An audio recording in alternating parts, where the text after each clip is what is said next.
we all think that when we go into commercial real estate or when we start this business, it's all going to be up because that's what you see on TV, Oh right? yeah, like the snap.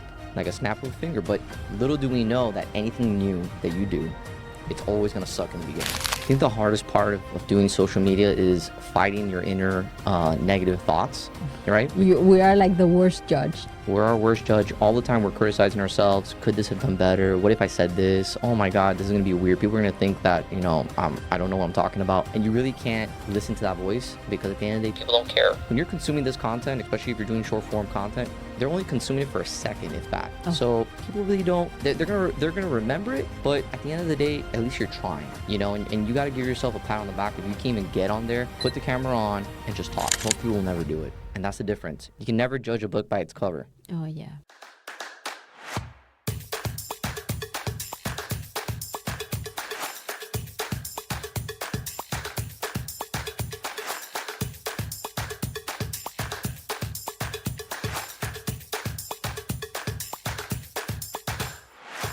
Bienvenidos una vez más a Historias de Éxito. Hoy estamos con una persona súper especial que conocí hace poco, pero que admiro mucho por su trabajo, por su inteligencia y por cómo ha tomado paso a paso este camino en las bienes raíces. Estamos con Bryan Gorrita. Bienvenido, Bryan. Thank you so Welcome. much. Thank you. Appreciate the opportunity. This is going to be fun. I'm excited. Yes, so we're going to start right away. What I usually do in the Historias de Éxito is tell a little bit more about your personal life. Where were you when you become a real estate agent? Or what do you have to do within the time to be where you are right now? So how long have you been doing real estate and why real estate? So I've been doing real estate for close to 6 years. I think I'm entering the 6th year right now.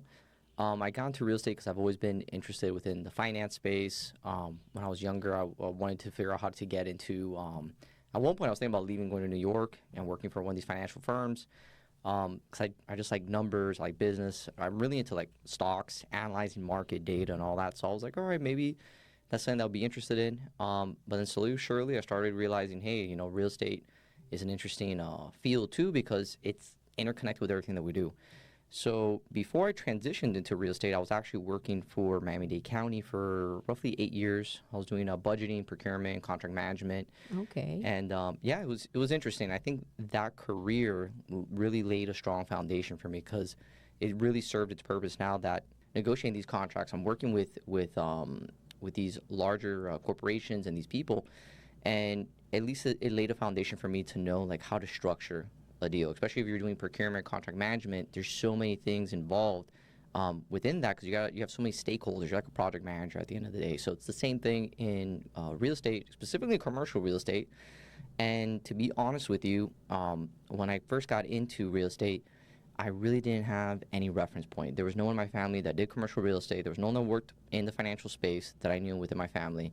When I was younger, I did like stocks and trade, and I still up to this day, I love numbers and all that.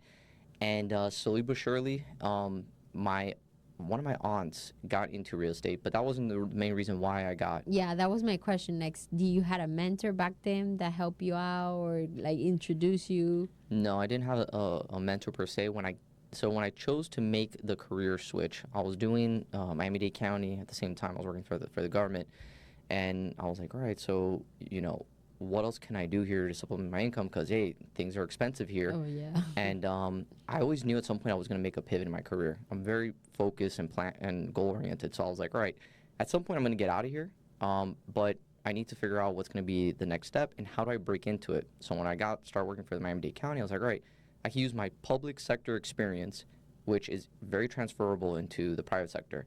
And then I started doing real estate, broke in, started doing residential. I had a buddy of mine that was already doing it.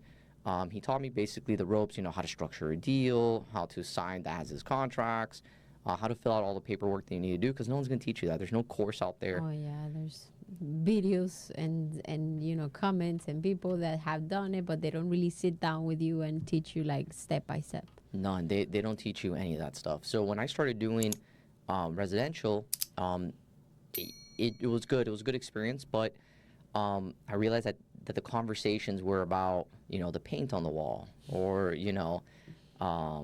random things that for me, I was like, hey, if you buy this home, you're in a great neighborhood, you can fix all these things. This is all cosmetic. It's more emotional. I think that side of the real estate residential is more emotional. People are buying their first home, so it's more emotional of what they're happening at the moment. You nailed it on the head. So it is more emotional. But then when I started transitioning to commercial real estate, you're dealing with large corporations. You're dealing with guys who are very well established, women as well, who own all these properties. It's more ego. It's more ego in that side of the business because we're dealing with bigger numbers. We're negotiating all these different terms, and at the end of the day, you're trying to find a middle ground where everybody's happy. Because there's going to be buyers that think they know more than sellers, and sellers that think they know more than the buyers. And it's figuring out that middle path. But when I made that transition, having looked back, it really blends into what I do, into how my mind works. And for anybody who's analytical to that aspect, you can do the same thing in residential. You just got to approach it, more as an educator to your people, especially if there's first-time home buyers. They don't know the process, so you really got to guide them to where things are important. And you, as a commercial real estate agent, what habits do you think are important? What habits do you do every day, every week to plan yourself?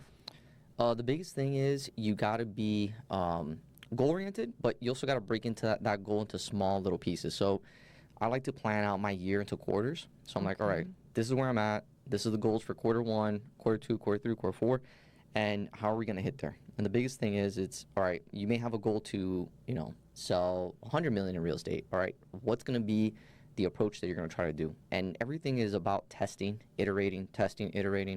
We all think that when we go into commercial real estate or when we start this business, it's all going to be up because that's what you see on TV, right? Yeah, like the snap.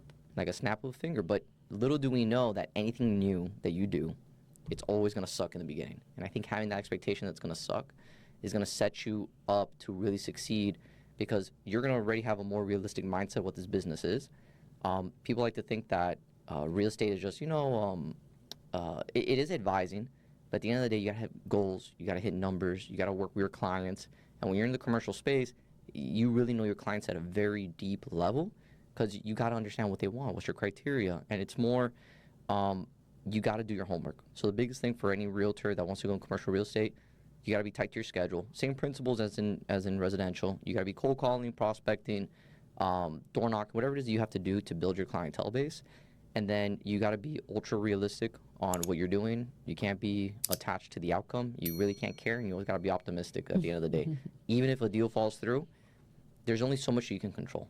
If you bring two parties together that want to buy and want to transact, well, after that, you can only do the best that you can do. So don't be too hard on yourself if the deal doesn't pan out or the outcome turns a different way, because I believe that the universe gives you what you ultimately deserve at the end of the day. So it'll happen. And you mentioned about deals falling off. You recall any deal, like big deal that had fall off and it make you doubt it in that moment? I've never doubted myself in that aspect because I always knew that I would figure it out. Even me transitioning to the commercial real estate into this career, I was working for the public sector. I was working for a government. Most people will never leave that career to go and do real estate. Super stable, yeah. Super stable, and it's to the point that it's so stable, there's, people will never leave there. They'll go in there and they'll die in those positions. Yeah. And they'll never retire. But the problem is that if you want to grow, you have to put yourself out there. And I always knew I had the calling in me. So I said, you know what, if I don't take the chance now, if I get to this age of 80 years old and I look back, I'm like, damn, all I did was, at least for me, all I did was this. I don't know if I'll be happy with that outcome. So I said, hey, roll the dice. But I've had many deals that, again, it goes back to expectations. You get excited. You're like, man, this is an $18 million deal. It's going to happen. And for whatever reason, the owner just doesn't want to sell, or you're in the middle of the transaction and they don't like the terms. And yeah, it's going to happen. Deals are going to fall out. It's a numbers game. And when you're in this business, it's a numbers game. If you get 10 no's, a yes is going to happen. 20 no's, 21 is going to be a yes. And that's the logic you got to have with this. But yeah, I've had deals fall through. I think all of us who are in this business have had deals fall through. Especially when you need to have a deal to happen. And it's like, man, you know what? I really wanted this thing. I've been with this client for a year. But at the end of the day, it's like it happens because, it was meant to happen that way. And you never know. I've had opportunities where deals will fall through and the client really enjoyed the experience, the customer service, how I broke down certain parts of the market, and they'll recommend me to their other client. Wow. So it happens. You just always got to be positive. You never know what door opens. And what attributes you think a real estate agent or in the commercial side needs to have that you have developed in this past years that it have make you different of the competition, different of every other realtor out there? Patience, persistence, and being just genuine with yourself, and not try to sell somebody on something that you wouldn't buy. You know, I feel like a lot of people feel that, and unfortunately, brokers have this perception in the market that, you know, there's never a wrong time to buy, there's never a wrong time to sell. That's the logic, but you really got to look at each client. And the way I see myself as a consultant, I'm here guiding you. What's the best way? How do you want to break into this market? Because maybe you're not from Miami. You want to buy multifamily. Well, right now the cap rates are low. You're going to have to put a lot of money up front, and the rents are just not meeting what the market is asking for. Well, what can we do here? Maybe you don't buy existing product. Can you do a ground-up development?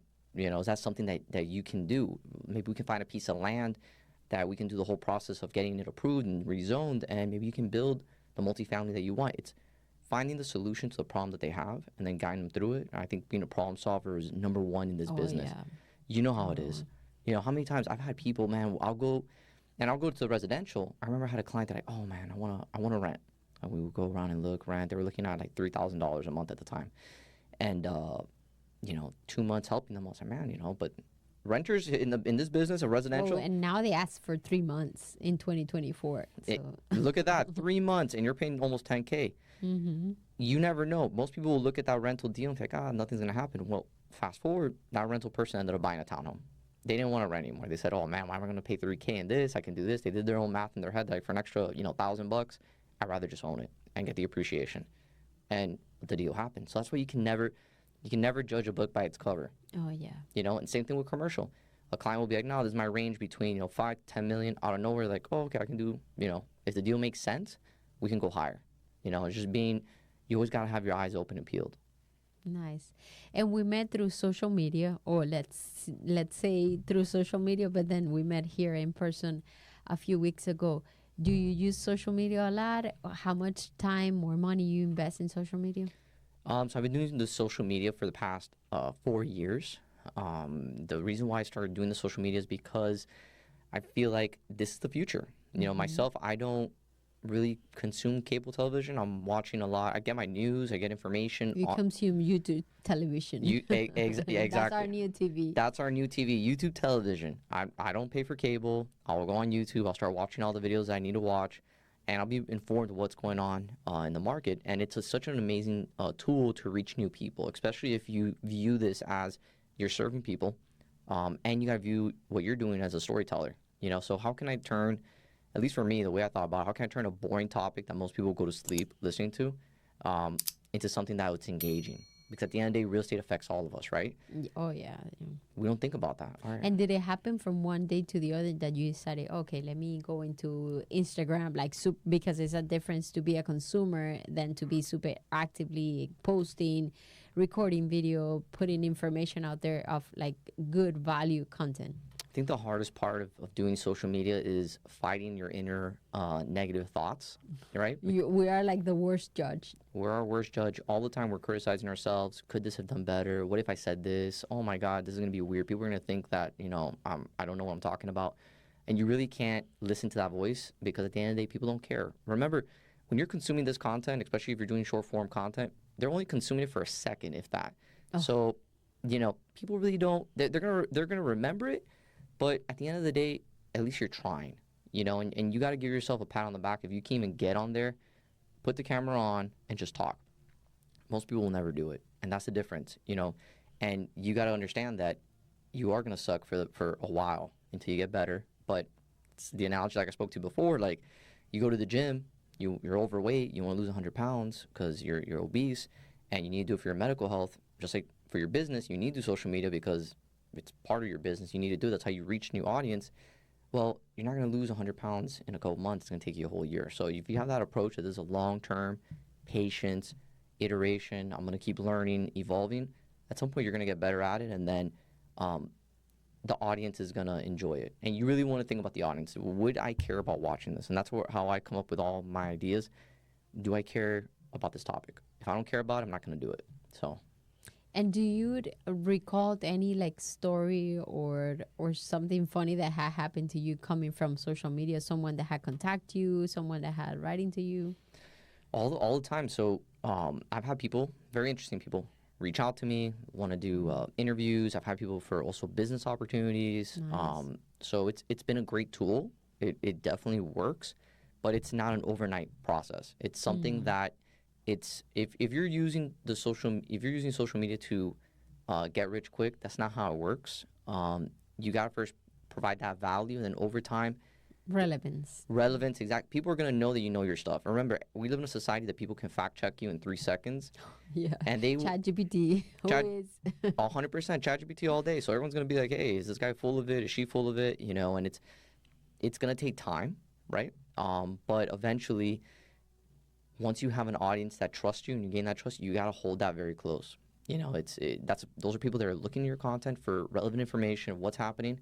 And you got to go out there and every day, just like you serve your clients in your business, you have to serve them, because if they're giving you their time, even if it's 30 seconds or a minute to watch that video, should make that video the best video that you can make it and put in that effort. For sure. I heard from one of my coaches his name is Orlando, and he said, they have to consume at least 7 hours of your content first before contacting you, before reaching out to you. So it's like you got to have a lot of information. You got to have a lot of content of value so they can actually, reach out to you. Do you recall what would be like one of your biggest challenge or sales or transaction that you had in the commercial business? Well, I'm currently doing a deal right now that we're trying to pursue this property, and it's vacant land. I'm not going to go into too much details because we're working on it right now, but still in the cook. It's in the oven. Yeah, I'm baking it. It's been seasoned. Baking it, praying for it. I'm praying right there. You know, it's gonna be nice. You know, it's gonna be a nice deal. But the most difficult part is getting everybody to come to the table and making my buyer realize that what they're asking for maybe not be realistic in this market, and then sitting with the seller and also get with him and be like, hey, I don't think your deal, what you think in your mind is the reality. And then money's never an issue. I think people have this idea that, money is a problem. Money's never a problem. There's always a root to why you're making the decision. Money is a reflection of your thoughts, your ideas, your beliefs. And when you make, money's energy at the end of the day. So if you're selling that property, why do you want to sell it? And I think you got to get down to that root cause of what is making you even consider this offer. Maybe you need that money for your family. Maybe you have a loved one sick. Things never appear the way that they look at first. You got to give it time. And I think when you communicate to both parties and be like, hey, why do you want this? Okay, the money's really not the problem for you. The problem is you want to break into this market. You want to move. You want to break into Miami. You may have to pay a little bit of a premium to break into this market, especially where you're looking at. And then the seller, hey, he's looking to make a transition in his life. He doesn't want to manage this property anymore. It's becoming too much of a hassle. But he's not gonna tell you that. But it's those little cues that you can pick up in conversation, and then at the end of the day, helping them realize, hey, look, this is where you're at. At the end of the day, you're not forcing anybody. That people think that selling's forcing. You're not forcing.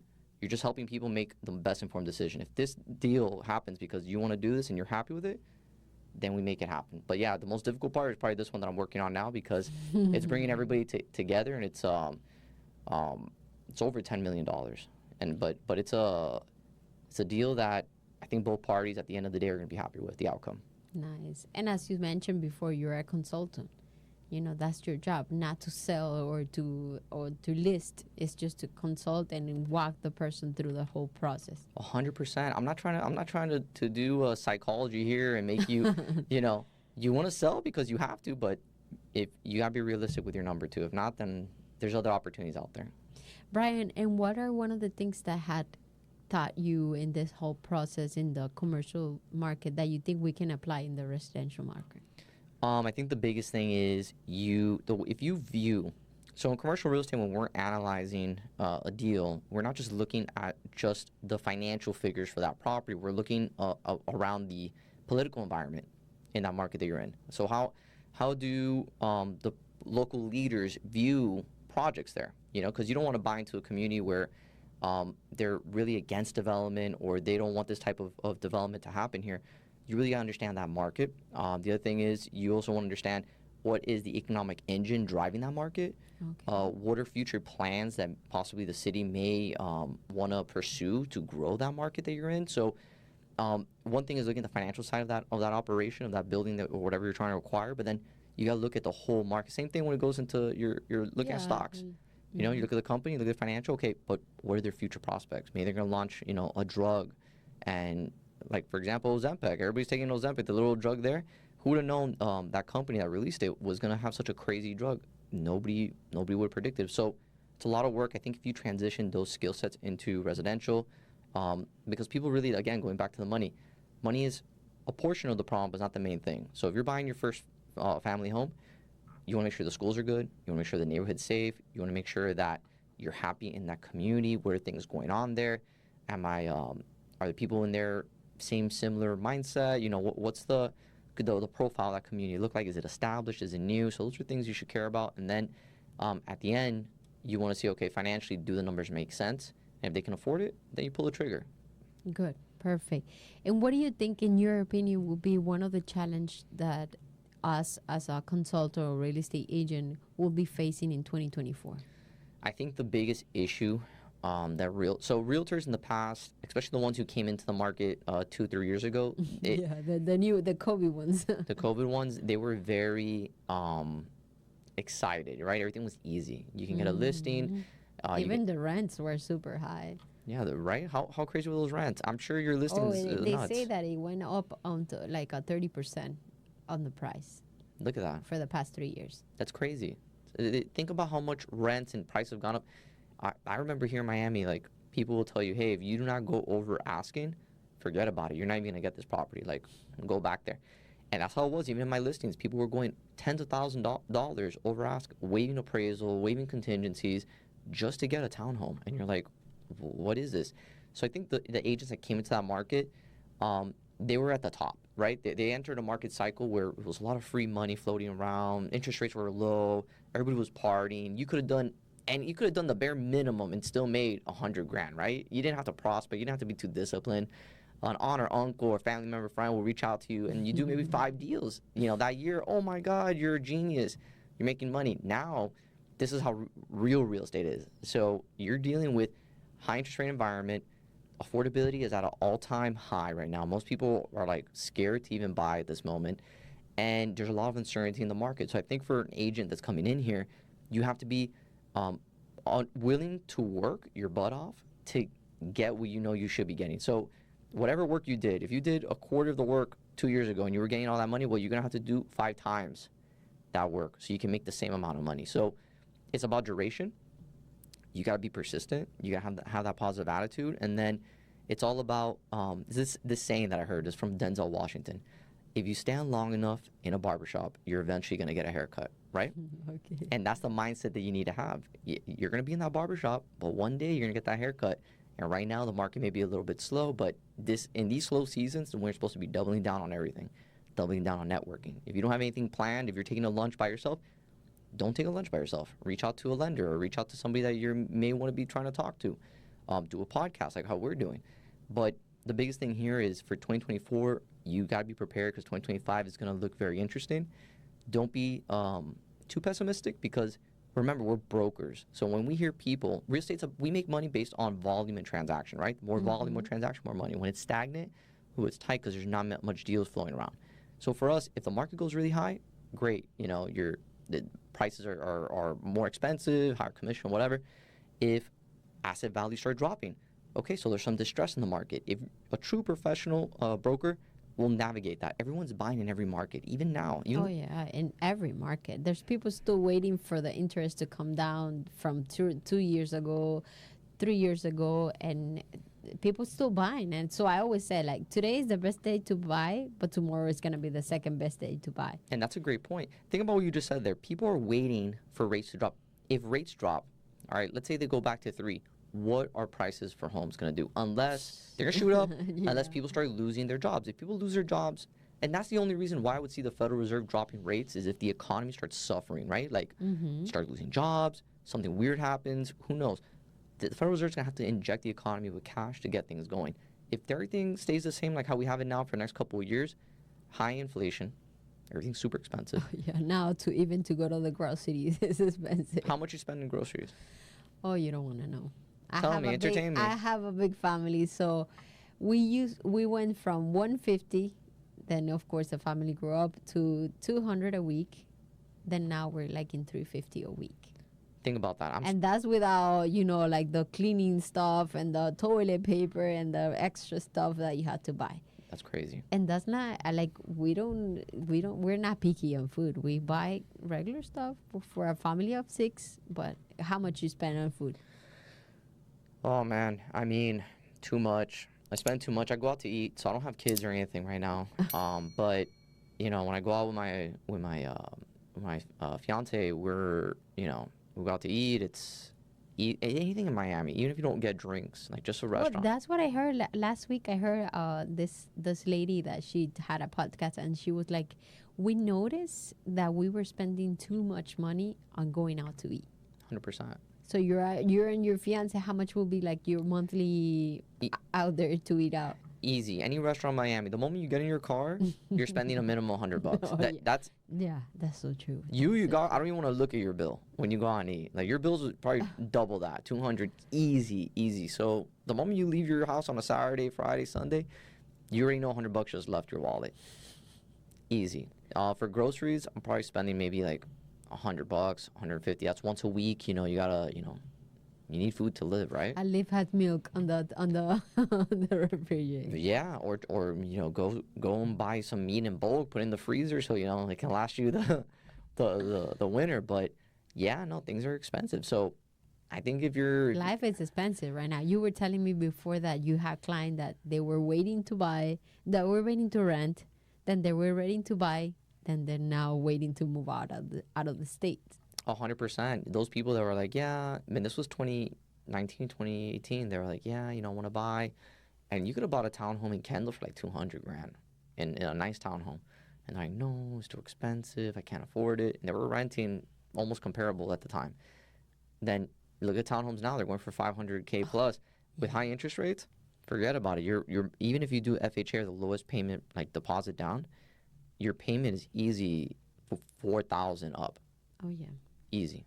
So most people can't afford that. So it's more than I wouldn't be surprised if more than 50% of people that live here are paying at least half of their salary or wages in rent just for housing. It's crazy. Yeah, sometimes right now that you have to make 3 times the rent, but the rents are so high that it's like you have to make $9K a month just to rent an apartment. So it's kind of crazy. Where do you think things are going to go here? I think South Florida, it's a micro market, so I don't think it will be affected as all the states that the market is going down, that the interests are going down. That I think South Florida, because we have the international buyers, it will stay like equally. Like we still have buyers buying, even though because they're cash buyers, so they don't really get affected by the interest.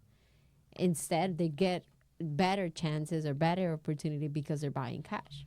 Yeah, I see that too. I think that we're seeing a little bit of a slowdown in that because I've been seeing it right now where people are hesitant. I'm talking about the single family homes. Like I have listings that they gone on 7 days, 9 days in the market, only 9 days on the market, and they go into contract like cash deals.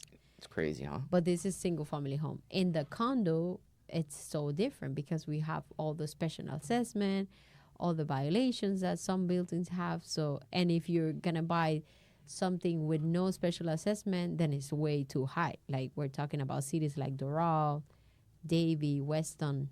Yeah, no, condos right now are not, at least for short term. We gotta see how the new law and all these bills that just passed are gonna like play out. Maybe 2026 we'll see how things shape up. But right now for older condominiums, it's very I don't know. It's wait and see how that plays out because think about it. You're gonna buy a condo, you look, your mortgage is low, but then your assessment is like $2,500 a month.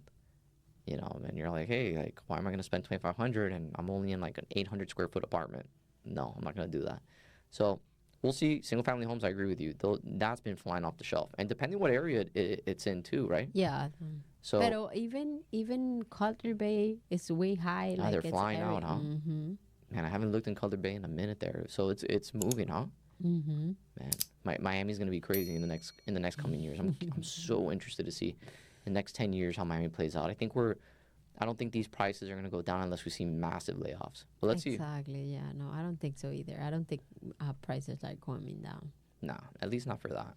And Bryan, if you could give an advice to a brand new real estate agent or someone that maybe has a license for a few years but have never used it or has it as a part-time, what advice would you give?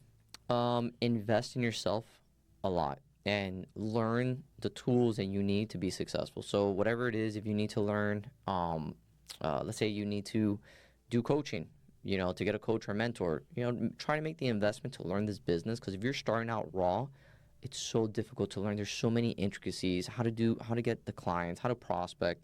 Find the best mentor that you can work with. Learn if you can, and if not, social media is great. You can go on YouTube, learn a lot of these different things. Yeah. Free channels. Free channels. You don't even have to pay anybody. You can just go on YouTube video. I mean, when I started out, even with YouTube, you can go and watch things on YouTube. Now you have ChatGPT. You can ask ChatGPT to help you out a little bit, and that thing's gonna be crazy in the next 5 years. Yeah. Get out of here. Get out of here. That's gonna be like an assistant for you. You don't know it. Hey, run the numbers for me. So, but yeah. Thank you so much, Bryan. Thank you for everything. What can we expect about you in the next 6 months, 12 months? I'm going to keep pushing out great content. I'm going to be working on a lot more interesting projects. Maybe I throw an event. I'm planning something like that. I don't know yet. I'm still, on the fence about it because, it takes a lot of work. So maybe I do an event. But for the most part, just keep doubling down the content. Doing some interesting projects that I have. I really want to do more of a deep dive into Miami, into Florida, and just there's things that we don't think about every day, but they're so important, and I'm gonna shine some spotlight on that. So I'm gonna be excited for those projects, and let's see how everything shapes up. Do you have a secret speaker coming up? You know what? I'm gonna drop a secret speaker probably this weekend. I'm gonna put one there. He's very well known. He's a cool guy. One of the leaders here in Miami, so we're going to see how that pod goes. But long story short, the future looks bright for this community. I think we're in the infancy, and I'm just happy that I'm able to document the changes, and we're going to see how, the next 20 years is going to shape up here, but I feel pretty optimistic for Miami. Perfect. Thank you, Bryan. Thank you so much. And guys, aquí tenemos a Bryan Gorrita con Historias de Éxito. Muchas gracias por acompañarnos y nos vemos en la próxima. Suscríbete si se le gustan. No escriben si no le gustan. Y ponen la campana si les gustan mucho. Dale like si le gusta. Y aprende.